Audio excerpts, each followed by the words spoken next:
The buzz of power tools jolted me from sleep, not the distant rumble of neighborhood projects, but the harsh grinding directly beneath my bedroom window.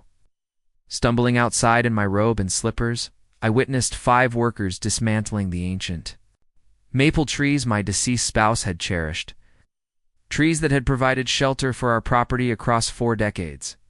The woman orchestrating this destruction from her pearl-white SUV was Victoria Sterling, our neighborhood association president. Her expression radiated satisfaction. What she failed to understand was that those trees extended beyond my property boundaries.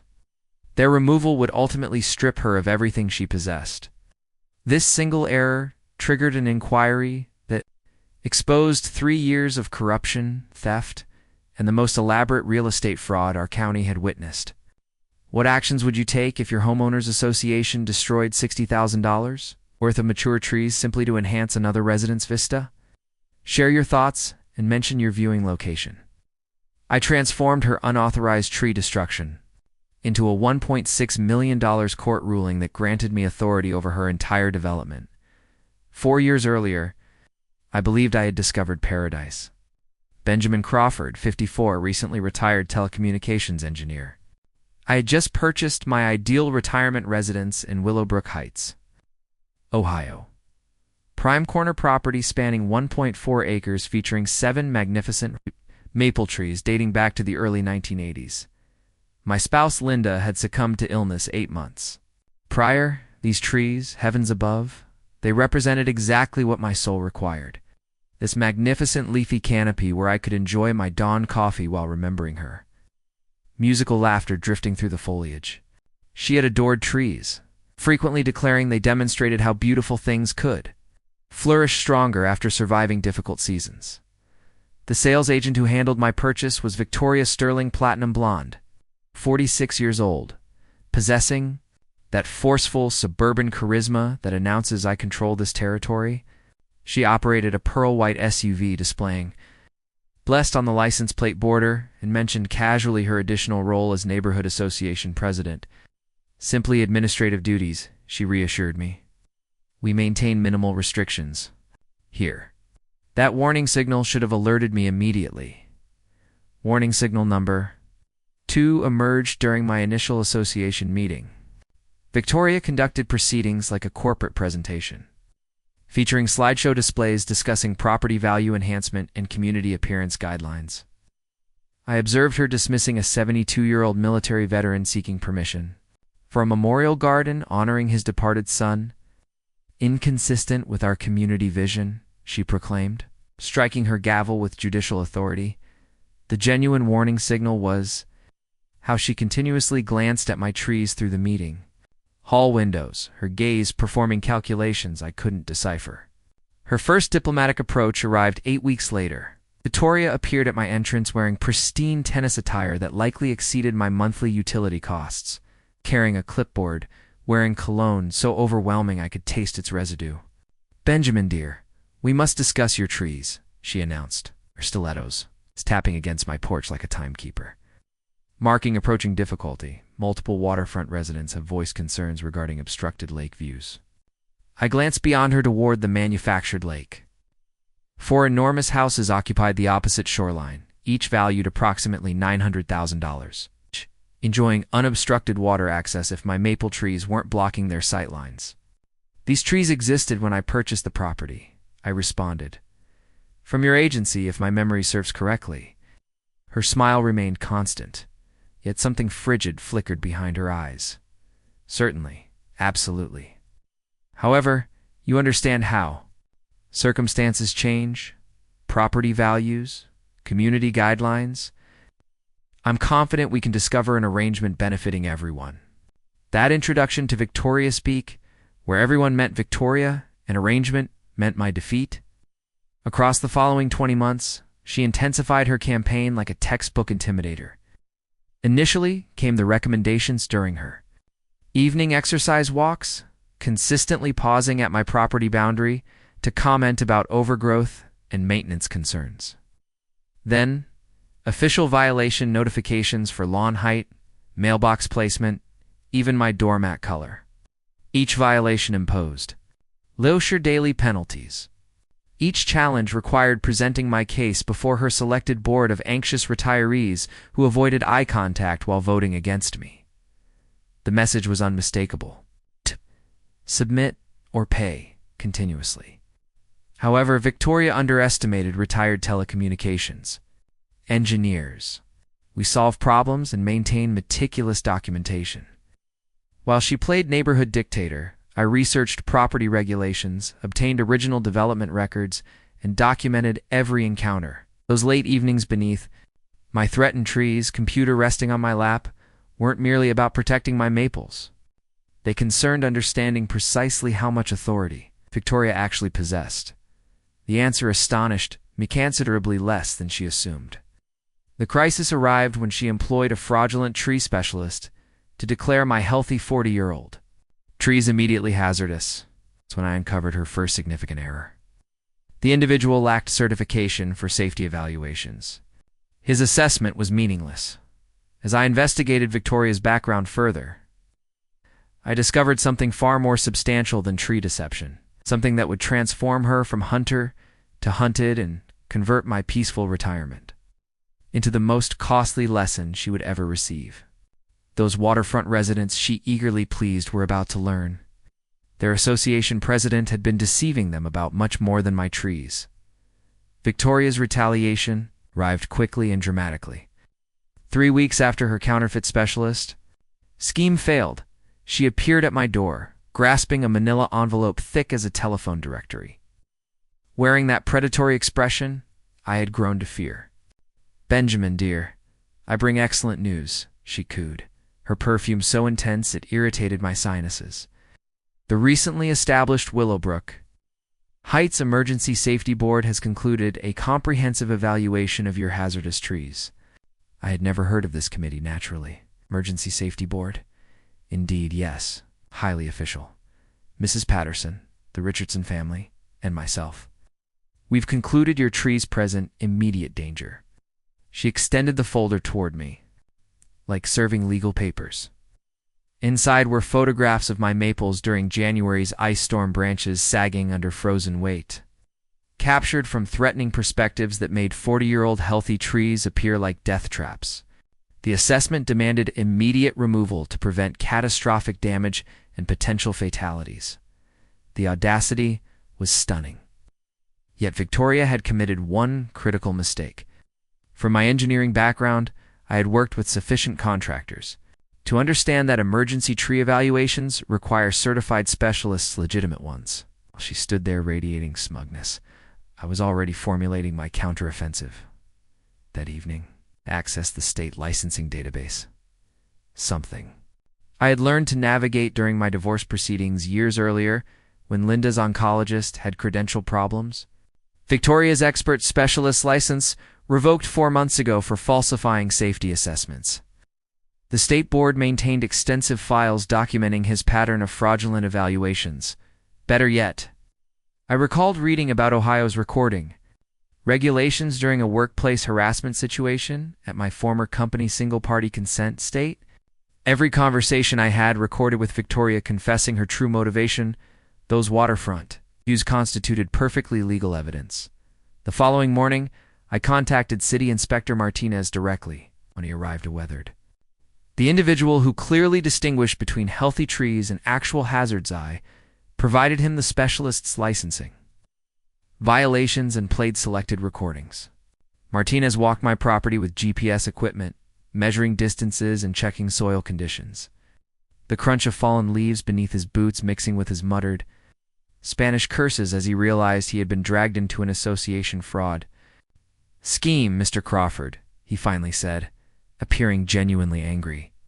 "These are specimen trees in outstanding health. Someone has wasted municipal resources with false reports. Could you document that officially?" He was already writing. "Complaint dismissed with prejudice, and inform your association president that filing another fraudulent emergency report could result in criminal charges." Now came the part Victoria wasn't anticipating. I went thermonuclear. I filed detailed complaints with the state licensing board, the city inspector's office, and the county prosecutor. However, the real game changer came when I decided to verify something that had been troubling me, exactly where my property boundaries were located. The original 1985 development plat revealed a fascinating story. My corner lot extended 18 feet further toward the lake than current survey markers indicated. Someone had systematically relocated boundary markers, probably during landscaping projects over the years. Property that legally belonged to me was being utilized by neighbors for ornamental gardens and dock access. I had stumbled upon this principle during my father's estate settlement. Original development documents always supersede later surveys, and property owners often discover they own more land than they realize.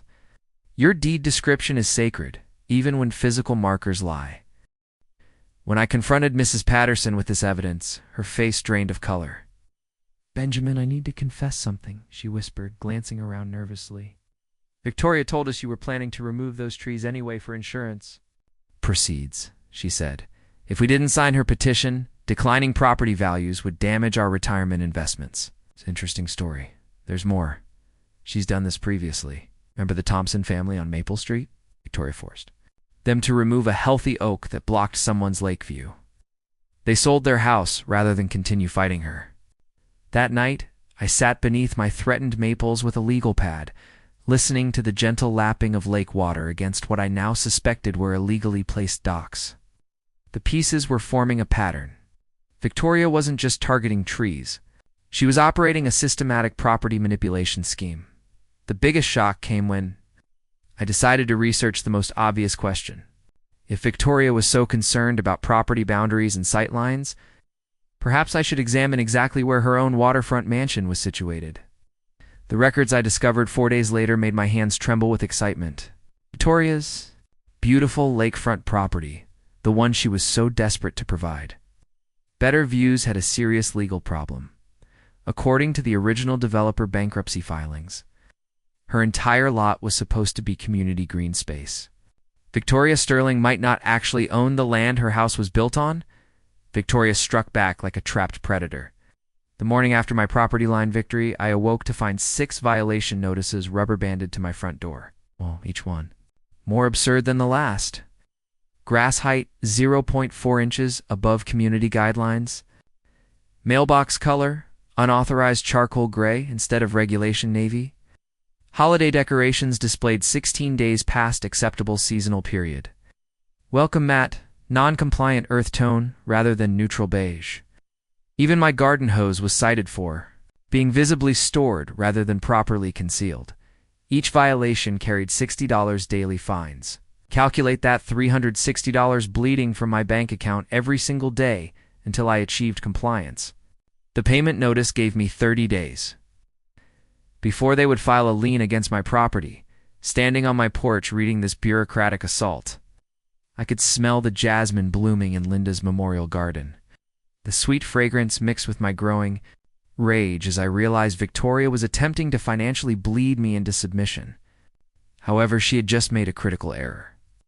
She had provided me a paper trail that afternoon. I marched into the county courthouse and requested every corporate filing for Willowbrook Heights HOA. The clerk, a weary-looking woman with ink-stained fingers, handed me a thin folder that should have been thick with annual reports and compliance documents. What I found made my heart race with excitement. Willowbrook Heights HOA had allowed their Ohio nonprofit corporation status to expire 20 months ago. They had missed the annual renewal deadline and never bothered to refile, according to state laws. Something I had learned during a messy consulting contract years ago. Expired corporations lose all legal authority to collect fees, impose penalties, or enforce contracts. Victoria had been running an illegal extortion operation for over a year. However, it improved. The HOA's checking account wasn't registered to the Homeowners Association at all. Every dues payment for 26 months had been deposited directly into Sterling Properties LLC, Victoria's real estate business. Nearly $280,000 community funds flowing into her personal company account. I had stumbled onto systematic embezzlement. The Ohio Attorney General's fraud hotline answered on the second ring. The investigator who took my call practically salivated when I explained the expired corporate status and diverted funds. Mr. Crawford, you're alleging theft of over $250,000 in homeowner dues. That's just the beginning, I said. Flipping through bank records, I had subpoenaed through a public information request. She's been using our money to pay for fraudulent expert reports and fake violation enforcement. While preparing my evidence package, I decided to research Victoria's history. What I discovered made my hands shake with anger. She had pulled identical scams in 3 previous neighborhoods. 4 families bankrupted by escalating HOA fines, forced to sell their homes at below-market prices. Every sale handled by Sterling Properties, she was running a property theft ring disguised as community governance. The smoking gun came from her own social media posts. Victoria had documented her entire operation online, bragging about helping neighbors achieve better property values by removing unsightly obstacles, photos of beautiful mature trees being cut down, captions celebrating improved sightlines and community aesthetics. She had literally confessed to conspiracy on social media. I called an emergency meeting with the 4 rational board members, the ones who had refused to rubber stamp her tree removal vote. We gathered in Patterson's living room, where the aroma of fresh coffee couldn't mask the tension crackling between us. When I spread out the evidence, expired corporation papers, bank statements showing embezzlement, documented patterns of forced sales, their faces went through identical cycles of shock, disbelief, and fury. She's been stealing from us for 2 years, Richardson's voice cracked with rage. Worse, she's been using our own money to manufacture fake emergencies and fraudulent violations. Yes. Every fine she's collected has been illegal. Patterson stood, abruptly walking to her window where she could see Victoria's mansion gleaming in the afternoon sun. No wonder she insisted on handling all financial administration when she became president. We thought she was being generous with her time. She was being generous with our money. 3 nights later, Victoria played her final card. She called another emergency board meeting, bringing her husband, City Councilman Michael Sterling, as muscle. The community center's fluorescent lights buzzed overhead like angry wasps as neighbors filed in, sensing something significant was about to happen. "Ladies and gentlemen," Victoria announced, her voice echoing with false authority. "Mr. Crawford's continued defiance threatens our entire community's property values. I'm calling for an immediate vote to authorize emergency tree removal and expedited lien proceedings." That's when I stood up with my evidence folder, feeling every eye in the room turn toward me. "Before any votes," I said, my voice carrying. "Clearly in the sudden silence, this community needs to know that our HOA has been operating illegally for 20 months. Every fine collected, every penalty imposed, every threat made, all of it criminal fraud." The room exploded into chaos. However, Victoria wasn't finished fighting. In fact, she was about to make the mistake that would destroy her completely. What happened next still gives me chills. Victoria sat frozen for exactly 4 seconds after my bombshell revelation, her mind clearly racing through damage control scenarios. Then she did something I'll never forget. She smiled. Not the fake HOA president smile, cold, calculating. An expression that told me she had been planning for this moment. "Well," she said, standing slowly and smoothing her designer blazer, "it seems Mr. Crawford has done his homework. But research can't protect you from legitimate safety concerns." She pulled out her phone and made a call right there in front of everyone. "Yes, this is Victoria Sterling. We have that tree emergency we discussed." "Yes, first thing tomorrow morning. The property owner will be traveling." My blood turned to ice. She had been monitoring my social media. My son David was graduating college this weekend, and I had posted about the drive to Cincinnati. Victoria knew I would be gone for exactly 9 hours. "Ladies and gentlemen," she announced, her voice dripping with false concern, "emergency tree removal will commence. Tomorrow at 7 a.m., we have a legitimate safety crisis that supersedes any administrative irregularities Mr. Crawford has raised." The meeting erupted in chaos. Patterson stood up shouting about illegal corporations. Richardson demanded to see permits, but Victoria was already walking out with her husband, phone pressed to her ear. Making more calls, I followed them to the parking lot, where the sodium streetlights cast everything in sickly yellow. The smell of rain hung heavy in the summer air. "Victoria, You can't authorize tree removal on my property. You have no legal authority." She turned to face me, and for the first time, I saw the real woman behind the suburban mask. Her eyes were cold as winter lake water. "Watch me," she said, climbing into her SUV. I barely slept that night. At 5:30 a.m., I called in sick to David's graduation, the first time I had ever missed one of my children's milestones, and positioned myself at my bedroom window with a camera. At 6:52 a.m., the convoy arrived. 3 pickup trucks, a wood chipper, and a county sheriff's cruiser. The tree crew looked professional, hard hats, safety gear, the works. However, something felt wrong about the entire setup. I threw on clothes and ran outside as chainsaws roared to life. "Stop. These are my trees on my property." The crew foreman, a weathered guy with tobacco-stained teeth, looked confused. "Ma'am," said, "this was emergency removal. Got the paperwork right here." He handed me a work order signed by Victoria Sterling, Emergency Safety Coordinator, Willowbrook Heights. The letterhead looked official, but I recognized it from the expired corporate documents. Legally meaningless. This woman has no authority to authorize anything. She's not even operating a legal HOA. That's when Sheriff Deputy Gonzalez stepped forward, a stocky guy with nervous eyes who kept glancing toward Victoria's house like he was waiting for instructions. "Sir, I'm here to supervise a legitimate safety operation. The city inspector signed off on this emergency removal." "What city inspector?" Gonzalez fumbled with his paperwork, clearly uncomfortable. Inspector Martinez signed the emergency authorization yesterday, but I had spoken to Martinez 3 weeks ago. He had specifically told me these trees were healthy specimens and any emergency claims would be fraudulent. Someone was lying, and I had a recording to prove it. While I argued with the deputy, the chainsaw started. The sound of steel biting into 40-year-old maple filled the morning air, mixing with the diesel exhaust from the chipper and my own. Panicked breathing, they cut down 7 trees in 31 minutes. 7 magnificent maples that had shaded my home since the 1980s, including the one with Linda's carved initials, the memorial tree where I had proposed to my wife, where she had told me about her cancer diagnosis, where I had scattered some of her ashes after the funeral, gone, reduced to wood chips and sawdust scattered across my torn-up yard. However, here's the twist that changed everything. They didn't stop at the property line, in their rush to complete the job before I could get an injunction. The crew cut down trees 18 feet inside my confirmed boundary.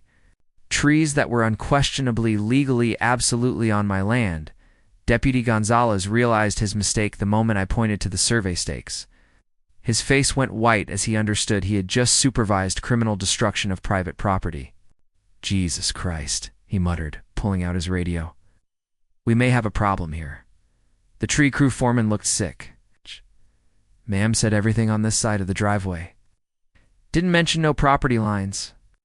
I stood in the devastation, sawdust thick in the air, looking at $95,000 worth of mature trees reduced to stumps, the sweet smell of fresh-cut maple mixed with diesel fumes, and the acrid scent of my burning rage. However, through my grief and fury, one thought crystallized with perfect clarity. Victoria had just committed multiple felonies in front of witnesses. Criminal trespass, destruction of property, fraud, conspiracy, enough charges to destroy her completely. She had wanted to cut down my trees, to improve her view. Instead, she had just handed me the evidence to take everything she owned, including, as I was about to discover, property that wasn't legally hers to begin with. The devastation was complete by 8:45 a.m. 7 mature maples reduced to stumps. My yard looking like a war zone, and Deputy Gonzalez frantically trying to figure out how to explain criminal property destruction in his incident report. I was photographing the carnage when my attorney called back. Thomas Mitchell specialized in property rights cases, and his voice carried that particular excitement lawyers get when they smell blood in the water. "Benjamin, you're not going to believe what I found in the subdivision records. Are you sitting down?" I looked around at the sawdust covering everything I owned. "Trust me, Thomas. After this morning, nothing can shock me. Victoria's lakefront property was never supposed to be privately owned, according to the original 1985 development plan. Her entire lot house, dock, Everything sits on dedicated community green space. The words hit me like a physical blow. What are you talking about? The original developer Willowbrook Construction went bankrupt in 1987 before filing final subdivision amendments. Victoria's deed is based on preliminary plats that were never legally recorded. Her property should belong to the Homeowners Association. I sat down hard on my porch steps, my head spinning. How is that possible? She's been living there for 7 years. Gets better. I found bankruptcy court records showing Victoria knew about the problem when she bought the place. She paid the developer's attorney $18,000 to bury the conflicting documents and process a fraudulent deed transfer.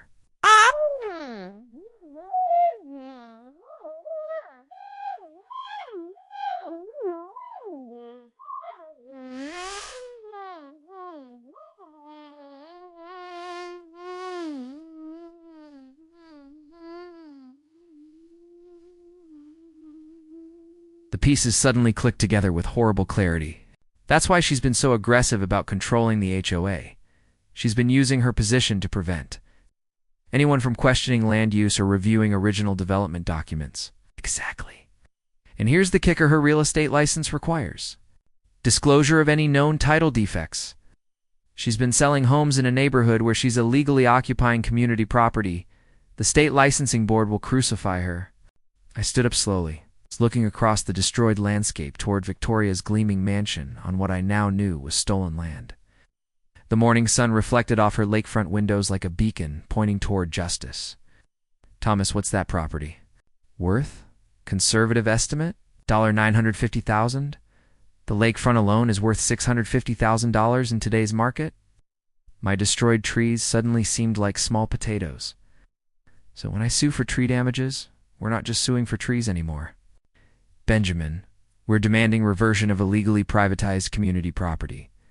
This case just went from small claims to federal court. I thought about all the neighbors Victoria had bullied over the years, all the property modifications she had demanded, all the families she had driven away with her harassment campaigns. She hadn't been protecting property values. She had been protecting her own illegal occupation of community land. There's more, Thomas continued. I found records showing she's used HOA funds to maintain her illegal property landscaping, dock repairs, even her lake access driveway, all paid for with community money. We're talking about a systematic conspiracy to defraud an entire neighborhood. The sweet smell of fresh sawdust mixed with the distant aroma of lake water that Victoria had been enjoying illegally for 7 years. Every sunset she had watched from her stolen dock, every dinner party on her fraudulent deck, every time she had collected HOA dues while living on community property, all of it built on lies. What's our next move? We file everything simultaneously: tree damages, property reversion, criminal referrals, and state licensing complaints. By the time we're done, Victoria won't just lose her house, she'll lose everything. I looked at the destruction around me with new eyes. Those trees had been my memorial to Linda, but their loss was about to become Victoria's complete undoing. She had gambled everything on one illegal chainsaw party, and she was about to discover that some bets destroy the person making them. Thomas, how long do you think she's known this day would come? Based on her recent behavior, I think she's been planning her escape route for months, but it's too late now. She just committed multiple felonies to cover up a civil fraud. There's nowhere left to run. Within 72 hours of the tree massacre, my quiet retirement home had transformed into a war room. Thomas Mitchell arrived that Wednesday morning with 3 associates, a forensic accountant, and enough legal documents to wallpaper my living room. Benjamin, we're not just building a case anymore, Thomas said, spreading color-coded files across my dining table. We're dismantling a criminal enterprise that's been operating for 7 years. The forensic accountant, a sharp-eyed woman named Sarah Rodriguez, had spent the weekend dissecting HOA financial records. Her findings made my head spin. Your neighbor has diverted $382,000 in community funds through her private business accounts, Sarah announced, pointing to a spreadsheet that looked like a prosecutor's dream. Landscaping contracts paid to companies. She owns maintenance services that were never performed. My personal favorite, $27,000 in emergency legal fees that went directly to her divorce attorney. Thomas added a second team member, environmental lawyer Rebecca Morrison, who specialized in tree law. Yes, that's apparently a real thing. After seeing Rebecca's preliminary damage assessment, I understood why. 7 mature sugar maples with 40-year growth patterns, Rebecca explained, showing me photographs that made the trees look like botanical treasures. Replacement value using industry standard calculations, $95,000. But that's just the beginning. She pulled out soil analysis reports that read like environmental crime scene evidence. Removing established root systems has destabilized your slope drainage. We're looking at potential erosion damage, foundation issues for neighboring properties, and ecosystem disruption that'll take decades to restore. The fourth attorney specialized in RICO cases, something I had only heard about in mob movies. Apparently, Victoria's systematic fraud qualified as organized criminal activity under federal racketeering laws. Pattern of behavior spanning multiple victims, financial fraud, exceeding federal thresholds, conspiracy involving public officials. It rattled off like a prosecutor's checklist. Your HOA president isn't just a neighborhood bully, she's running a property theft syndicate. While the legal team built our case, I was handling community organization. Word about Victoria's illegal tree cutting had spread through Willowbrook Heights like wildfire. My phone hadn't stopped ringing. Patterson called first. Benjamin, I've been going through my HOA files. Victoria overcharged us $9,500 for community center repairs that were never completed. Richardson was next. She made me remove a garden shed that was supposedly non-compliant, then had her landscaping company install an identical shed at her house using HOA funds. By Friday, 8 families had documented similar harassment campaigns. Each story followed the same pattern: manufactured violations, escalating fines, threats of liens, enforced compliance that always seemed to benefit Victoria or her allies. The smoking gun came from an unexpected source. Maria Gonzalez, Deputy Gonzalez's wife, called me Friday evening, her voice shaking with anger. Mr. Crawford, my husband came home sick to his stomach after that tree cutting. Victoria told him the emergency authorization came from the city, but when he checked with his supervisor, there was no record of any legitimate order. Your husband was lied to. Worse, she offered him $600 cash to supervise the removal without asking too many questions. He thought it was legitimate overtime pay until he realized what really happened. That conversation gave us our final piece evidence of bribing a law enforcement officer. Thomas spent the weekend coordinating our multi-pronged attack. Criminal referrals would go to the county prosecutor and state attorney general simultaneously. Civil lawsuits would be filed in both state and federal court. Professional licensing complaints would target both. Victoria's real estate license and her husband's position on city council. The key is timing, Thomas explained, showing me a timeline that looked like a military operation. We file everything at once: criminal, civil, and administrative complaints. She won't have time to hide assets or manufacture counter evidence. However, the most satisfying part of our strategy involved the community itself. Ohio law allows homeowner associations to reclaim illegally privatized common areas through majority vote. And we now had documentation proving Victoria's lakefront property belonged to the community. Imagine the irony, Thomas said with a grin. That could have powered the neighborhood streetlights. She destroyed your trees to improve her lake view, and we're going to use that crime to take away her lake entirely. The final piece fell into place when Rebecca Morrison's environmental assessment revealed something extraordinary. The area where my memorial trees had stood was designated as protected wetland buffer in the original development plan. Removing those trees wasn't just property destruction, it was an environmental crime that triggered federal jurisdiction. Victoria thought she was solving a sightline problem, Rebecca explained, reviewing EPA regulations that could add another $250,000 in penalties. Instead, she just violated the Clean Water Act on federal property. By Sunday evening, we had everything: criminal evidence, civil damages totaling $1.6 million, and documentation proving the biggest property fraud in county history. The smell A fresh coffee mixed with the satisfaction of approaching justice as reviewed our battle plan one final time. Victoria had spent 4 years bullying an entire neighborhood. She was about to discover what happened when the neighborhood finally fought back with professional help and unlimited determination. Victoria's desperation became visible the moment our legal filings hit the court system. Monday morning, I watched from my kitchen window as a moving truck pulled up to her lakefront mansion. By noon, a for sale sign appeared on her front lawn, the same premium lakefront property she had been illegally occupying for 7 years. She was trying to liquidate everything before the courts could freeze her assets. But Thomas had anticipated this move. By 2:30 p.m., we had an emergency restraining order preventing any property transfers pending our fraud investigation. The look on Victoria's face when the sheriff served those papers was worth every sleepless night I had endured. That evening, she made her first major miscalculation. Instead of laying low, she went on the offensive with a social media campaign that would have made a politician proud. I'm being targeted by a vindictive neighbor who can't accept community standards. She posted on the neighborhood Facebook group, complete with carefully cropped photos of my unkempt yard. Mr. Crawford has filed frivolous lawsuits to avoid paying legitimate HOA fines. The post backfired spectacularly. Within hours, neighbors began sharing their own Victoria horror stories. The Pattersons documented $3,500 in bogus fines. The Richardsons posted photos of landscaping work they had paid for twice once through HOA dues.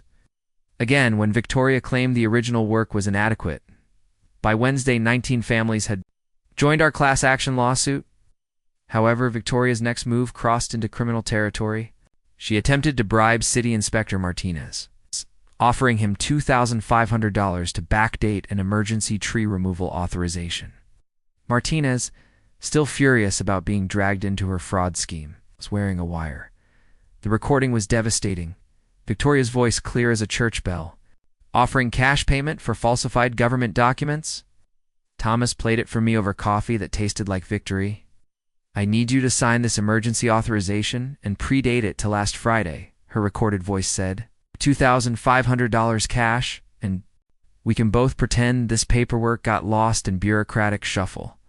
Martinez's response was perfect. Ma'am, you're asking me to commit a felony.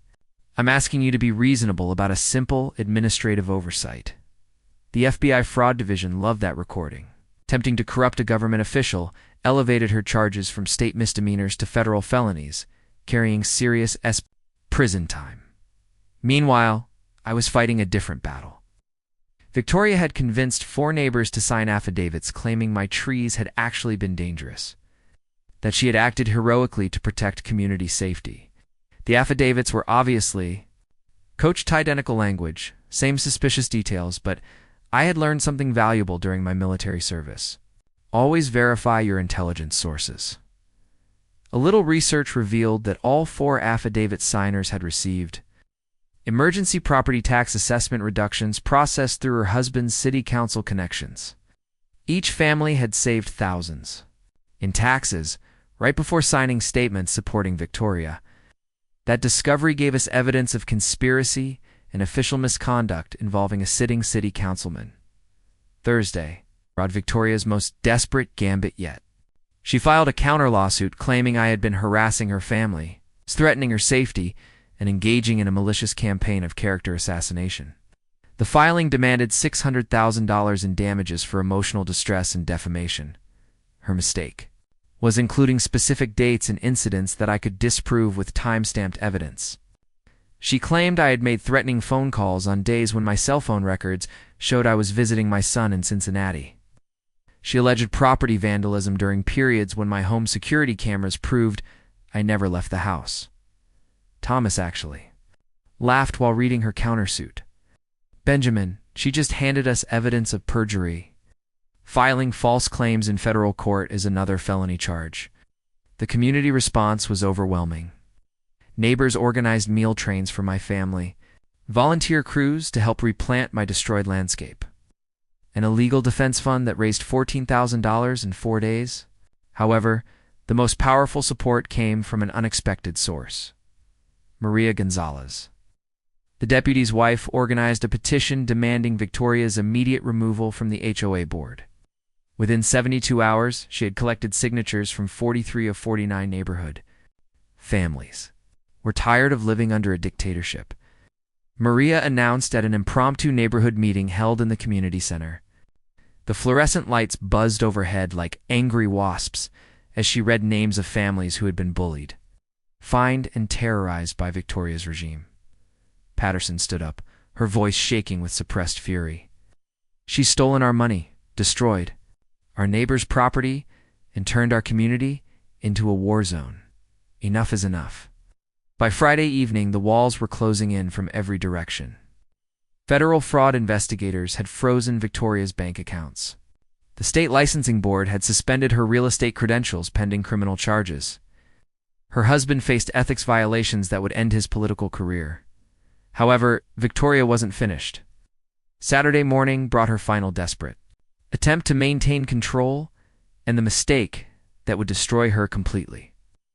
She called an emergency HOA meeting for Sunday afternoon, claiming urgent community business required immediate attention. The agenda promised final resolution of ongoing disputes and important financial decisions. I knew she was planning something catastrophic. I just didn't realize she was about to confess to everything in front of 60 witnesses in a live Facebook stream. Saturday night, I couldn't sleep.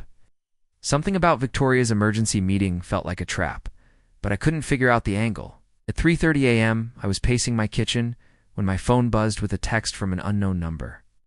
She's planning to dissolve the HOA tomorrow and claim bankruptcy protection. Thought you should know a friend. My blood ran cold. If Victoria could legally dissolve the Homeowners Association, she might escape liability for the embezzled funds and fraudulent activities. Worse, dissolving the HOA could complicate our property reversion claim, since there would be no legal entity to receive the stolen land. I called Thomas immediately, despite the ungodly hour. She can't unilaterally dissolve an HOA, he said, his voice groggy but alert. Requires majority homeowner vote and state approval. But she might try to ram it through if she's desperate enough. What if she succeeds and we're fighting a much more complicated battle? We need to be there tomorrow with our own agenda. Sunday morning brought an unexpected ally. Deputy Gonzalez appeared,